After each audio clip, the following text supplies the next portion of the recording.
à toutes et à tous, on se retrouve aujourd'hui pour une nouvelle vidéo et c'est une vidéo interview auteur. Vous savez à quel point j'aime ces vidéos et j'ai la chance ce mois-ci encore une fois d'accueillir une auteure que j'adore vraiment. Alors je dis une mais c'est plutôt deux ou c'est plutôt deux en une. J'ai le plaisir ce mois-ci d'interviewer Marie Agi qui n'est autre aussi que Erin Graham. C'est la même personne, le même auteur, mais elle a deux noms. Elle va d'ailleurs vous expliquer ça plus loin dans son interview.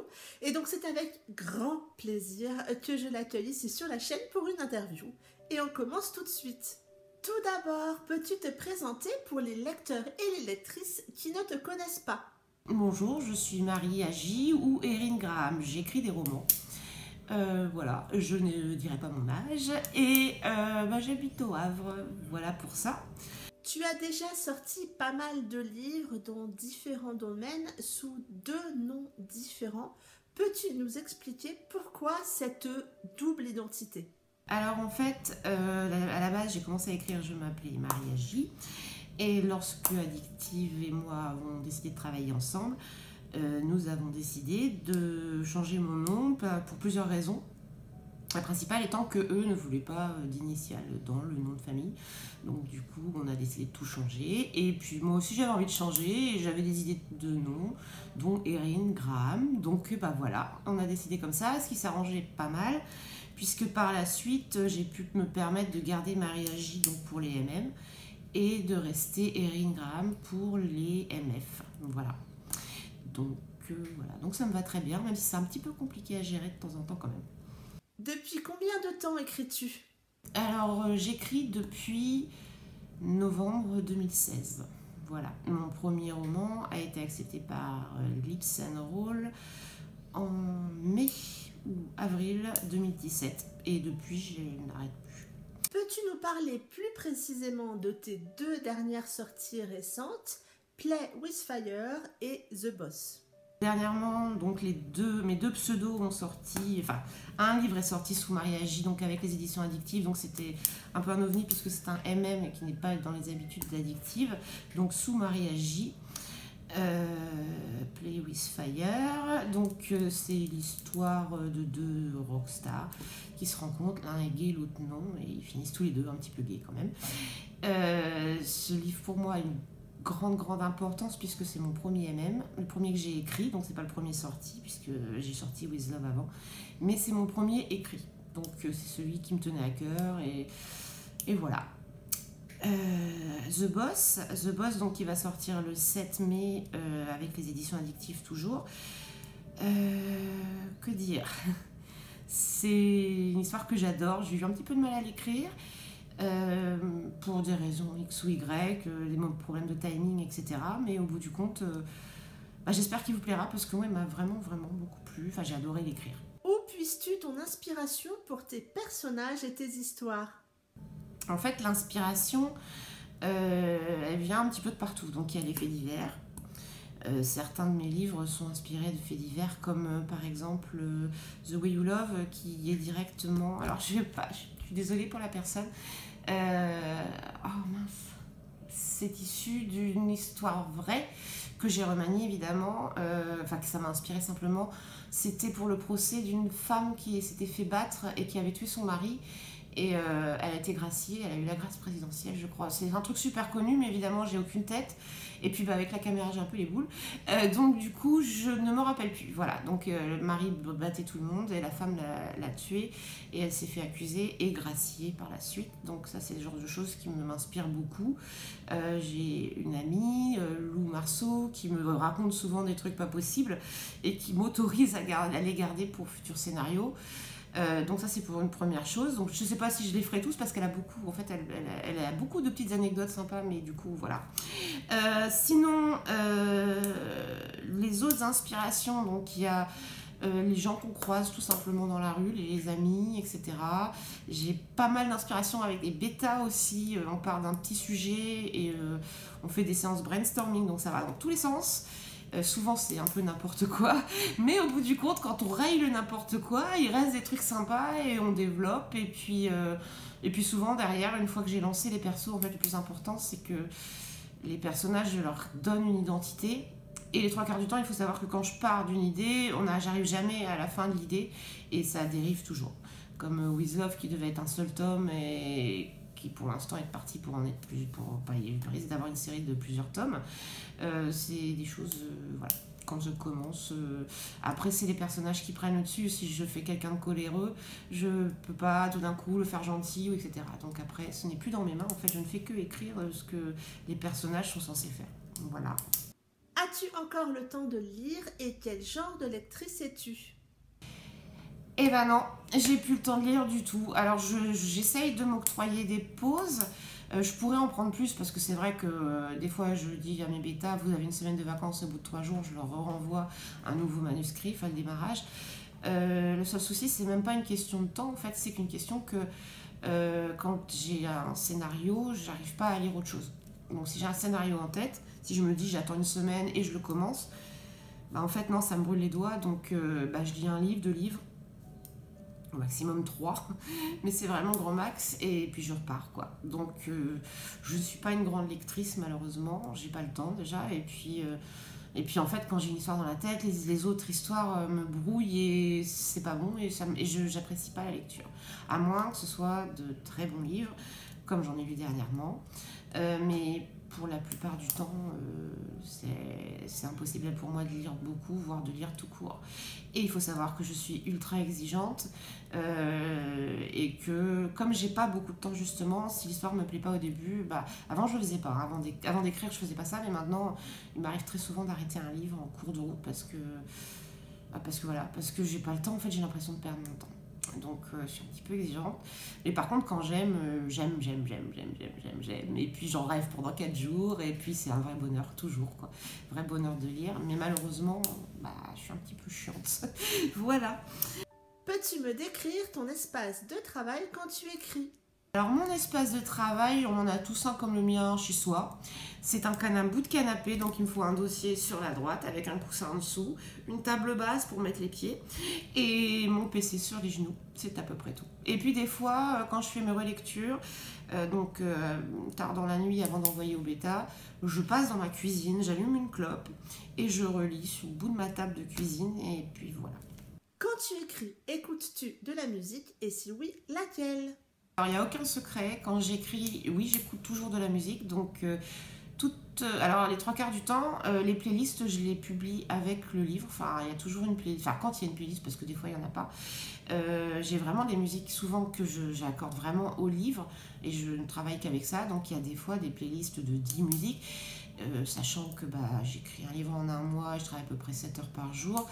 En gros, les musiques, je les entends dans tous les sens. En boucle. Des fois, je fais des randoms, c'est plus sympa, ça change un peu. Mais en règle générale, donc la playlist, vous l'avez sur la chaîne Maria J. Erin Graham sur YouTube.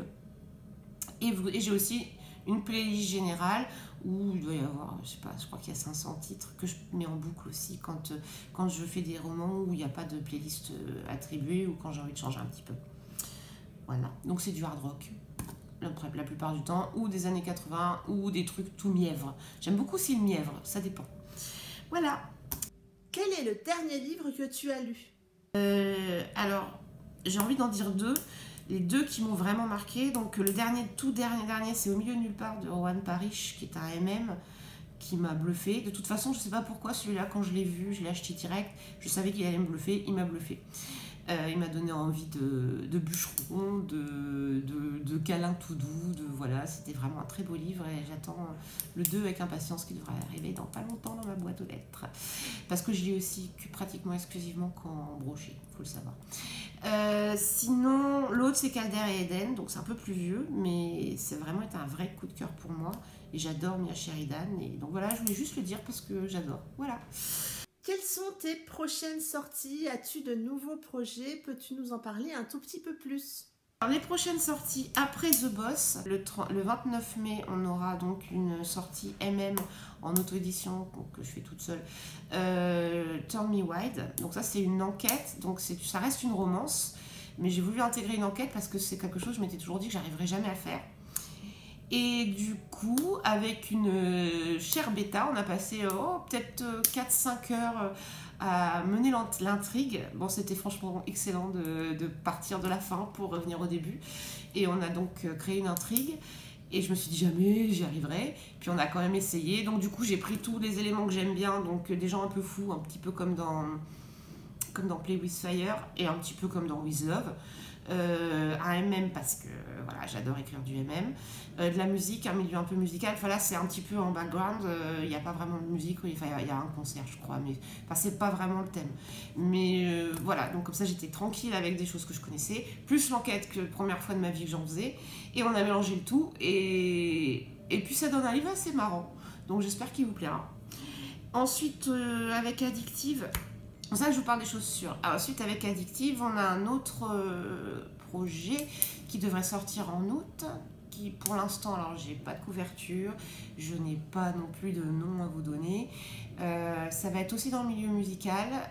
Ça va être un bassiste ultra célèbre, un petit peu dépressif, qui va rencontrer une personne qui aime la vie. Et ils vont se retrouver sur une croisière Cruise of Rock. Et voilà, et ça va être un apprentissage de la vie. On va retourner vers la lumière au fil du livre, enfin j'espère. Et c'est un livre que j'ai écrit il y a pas mal de temps, il y a quelques mois, et j'espère qu'il vous plaira. Aussi, celui-là, il est un petit peu différent des autres. En ce qui concerne les projets non aboutis, je travaille actuellement sur une petite série que je compte sortir en autoprod pour cet été. Donc il y aurait normalement plusieurs livres, 4. À l'heure où je vous parle, il y en a 2 d'écrits. Le 3e est bien avancé en termes de scénario et les couvertures sont faites, les titres sont faits, il ne reste plus que 2 tomes à écrire. Voilà. Normalement ça devrait le faire, mais on va croiser les doigts. Je vais dire on en est à 75% de sûr qu'ils sortent. Si jamais j'y arrive pas, malheureusement je pourrais pas la sortir avant l'année prochaine. Donc j'espère vraiment, parce que j'ai pas à attendre un an pour sortir des livres, c'est impossible pour moi. Donc voilà pour ça. Et aussi, oui, quand même. Il y a aussi je compte continuer With Love, donc j'espère bien pouvoir vous en faire un pour l'automne, voire 2, ce serait top. Et aussi, peut-être 1 ou 2 romances MF, pardon. Je suis en train de travailler sur les scénarios quand j'ai rien à faire. Et j'espère pouvoir écrire ça cet été. Donc voilà. Donc je comptais aussi avoir des vacances cet été. As-tu d'autres passions ? J'avais des passions. J'adorais cuisiner, j'adorais faire de la couture, la musique est une énorme passion pour moi, j'adorais aussi aller à la piscine, sortir avec les copines et m'occuper de mes enfants quand même et de ma famille. On peut dire que l'écriture a tout bouffé et que maintenant, oui, j'ai des passions, mais on peut pas dire que je sois très pratiquante, je suis très croyante mais pas pratiquante pour le coup. Nous allons maintenant faire le petit portrait chinois. Si tu étais un animal, tu serais ? Je pense que je serais un oiseau. Pourquoi ? J'ai envie de dire pourquoi pas. Si tu étais une chanson, tu serais ? Alors, comme j'ai des multiples chansons qui changent tous les jours, j'ai vraiment une vie en musique. Donc, une chanson, c'est compliqué. Donc, juste avant de préparer cette petite interview, j'écoutais Nobody's Fool de Cinderella, une très belle chanson au piano. Donc on va dire que je serai Nobody's Fool de Cinderella. Je vous invite à aller sur ma playlist générale si vous voulez l'écouter, ou sur YouTube, elle est connue. Voilà. Si tu étais une fleur, tu serais ? Un hortensia, parce que déjà ça se fume et que ça rend débile, donc je trouve ça drôle. Et qu'ensuite j'adore les hortensias, voilà, tout simplement. Après il n'y a pas vraiment de signification, enfin certainement qu'il y en a, mais moi je les connais pas, puis voilà, j'aime juste les hortensias. Si tu étais un dessert, tu serais ? Paris-Brest. Si tu étais une boisson, tu serais ? Le thé, puisque j'en bois environ 1 litre et demi par jour, donc le thé. Si tu étais un mot, tu serais ? J'ai envie de dire voilà, c'est tout ce que je sais, c'est tout. Si tu étais un appareil domestique, tu serais ? La théière qui va avec le thé, ça me paraît logique puisque c'est ma meilleure amie dans la journée. Il faut le savoir que j'ai découvert la théière, la première théière de ma vie, je l'ai achetée il y a environ 7 mois. Je crois que là elle est HS parce que franchement elle marche tout le temps. Si tu étais une qualité, tu serais ? Alors une qualité, j'ai pas su, je vous avoue que j'ai pas su le dire. Donc j'ai demandé à une de mes bêtas qui m'a dit authentique. Alors voilà, je dis authentique, après vous en faites ce que vous en voulez. Authentique, voilà. Donc, moi ça me fait penser à rustique, mais non, apparemment c'est authentique. Donc moi c'est authentique. Si tu étais une étoile ou une constellation, tu serais? Je dirais la Grande Ourse parce que c'est la seule que je sais voir dans le ciel et que je la vois depuis que je suis toute petite. Enfin, toute petite non, mais je me rappellerai toujours mes soirées très animées d'été devant un feu de camp où à la fin de la soirée, je savais dire que la Grande Ourse. Et donc, bah, voilà, c'est la casserole. Donc voilà, c'est la Grande Ourse, c'est tout. As-tu des projets de salon ou de festival prochainement? Pour l'instant, le seul qui est prévu, c'est le festival de la romance féminine. Donc, il y aura lieu le 24 et 25 mai, je crois. Ou le 23 et le 24, je sais plus. Enfin, c'est vendredi et samedi. Donc, j'y serai sur les 2 jours. En tant que Erin Graham pour Addictive. Et bah, je présenterai Teach Me Love, qui va bientôt sortir en papier. Voilà. Et enfin, pour terminer, veux-tu dire quelques mots à tes lecteurs? Et enfin, bah, je voulais remercier toutes les lectrices et les lecteurs, parce qu'il y a aussi des lecteurs. Quand j'ai écrit mon premier manuscrit, je pensais vraiment pas en arriver là. J'ai été très bien épaulée, donc si je voulais remercier tous les bêtas, tous les gens qui ont pris du temps pour m'aider, etc., me conseiller, il y en a beaucoup. Je voulais remercier donc ensuite tous les lecteurs, parce que c'est bien d'écrire, mais ce qui est encore mieux, c'est de recevoir les petits compliments, les petits messages, les gens qui suivent, les petits likes sur les posts pour ceux qui vont sur Facebook. Et grâce à vous, bah, c'est possible, quoi. Donc, ouais, c'est une expérience géniale. Je sais pas combien de temps elle durera, j'espère longtemps. Et parce que c'est vraiment exceptionnel. Moi, personnellement, depuis que mon premier livre est sorti, je découvre plein de choses, j'ai changé de vie et ma nouvelle vie me plaît. Donc, et vraiment, tout ce que vous m'écrivez, les mots, etc., c'est un vrai bonheur. Donc, merci. Je vous dis à très bientôt. C'en est tout pour cette vidéo et cette interview. Merci beaucoup Marie d'avoir accepté de répondre à mes questions et de t'être prêtée au jeu de cette interview. En attendant, je vous souhaite un très bon week-end, de belles lectures et je vous dis à très bientôt pour une prochaine vidéo. Bye bye!